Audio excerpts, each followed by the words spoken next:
Okay, here we have another problem. I did a problem already that looked like this. They said this is the base of an object.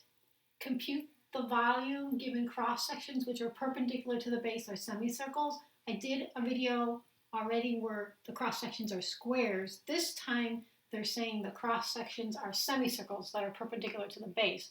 So the way to visualize it, think of this as the bottom, and there's a bunch of semicircles coming out at you, right?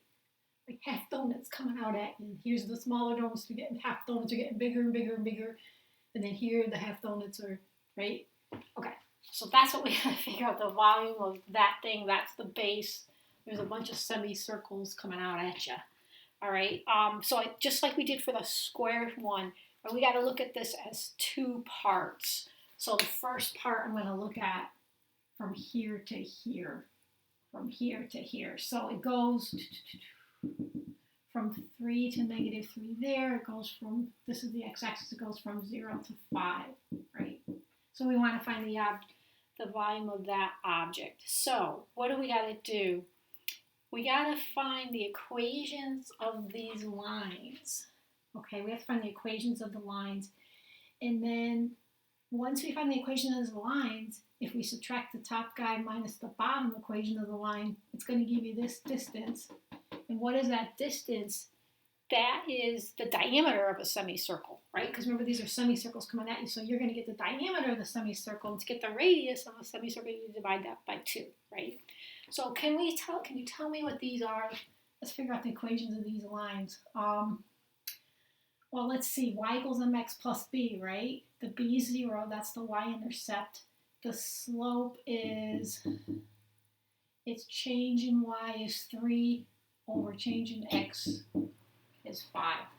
So that one's y equals 3/5 x. This one's y equals minus 3/5 x. Okay, I usually use y equals mx plus b. So to find the distance from there to there, you go top minus bottom, right?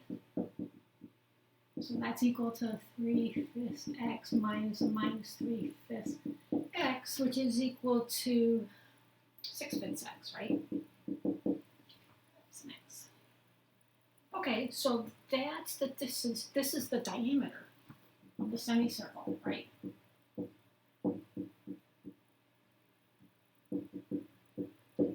Okay, that's the diameter of the semicircle. So what's the radius?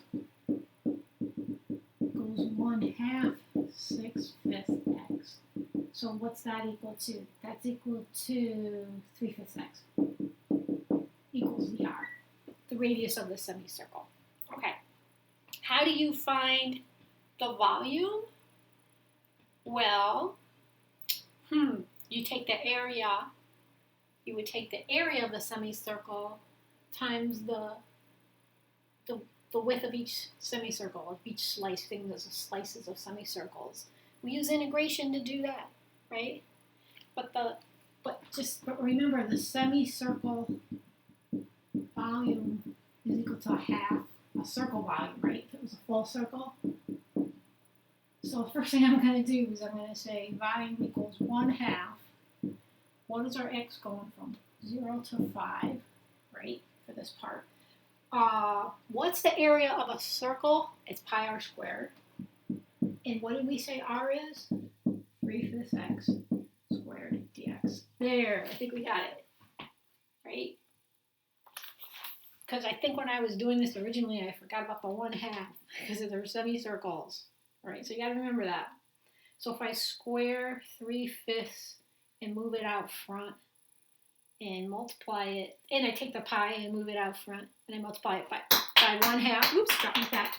I end up getting 9/50 pi. I'm just trying to simplify this a little, from 0 to 5 of x squared dx.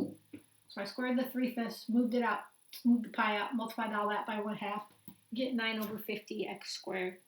So, okay, so what's that equal to? 9/50 pi times antiderivative of x squared is 1/3 x cubed between 5 and 0. Okay, so luckily now we just got to plug in, and I simplified a little. See, I got the 9 and the 3 there, so I end up with just 3 pi, and when you cube 5, you get 125, and I still have a 50 there. I still have that 50 minus 0. So when I simplify that all down, guys, I get 15 over 2 pi. Okay, that's not the answer. That's only the volume from here to here. Now we have to do the volume from there to there. Okay, so if I draw that, remember it's going from 5 to 9, and the distance from here to here, it goes from 3 to negative 3, so that's 6, right?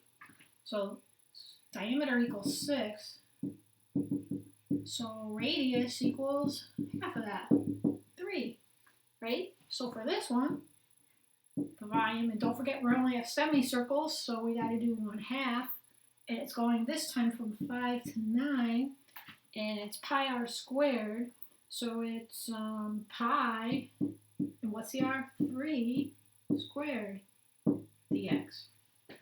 Okay, so that's not bad. So I squared the 3, moved it out front, moved the pi out front, so I get 9 pi over 2. Antiderivative of 1 is just x between 9 and 5. So what do I get? 80, I'll write it out, guys. 9 times 9,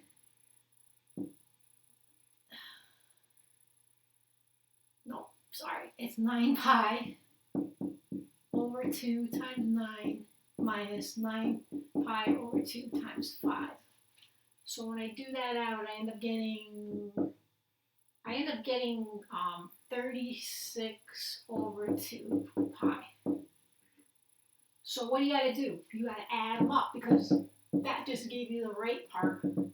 Adding the 15 over 2 pi plus the 36 over 2 pi gives me 51 over 2 pi.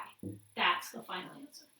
Okay, so here you got to remember a few things. You have to remember that they're talking about semicircles, so your volume is going to be half, because we integrated pi r squared, which would be the area of a whole circle, but we're only doing a semicircle, so that's why we had the half.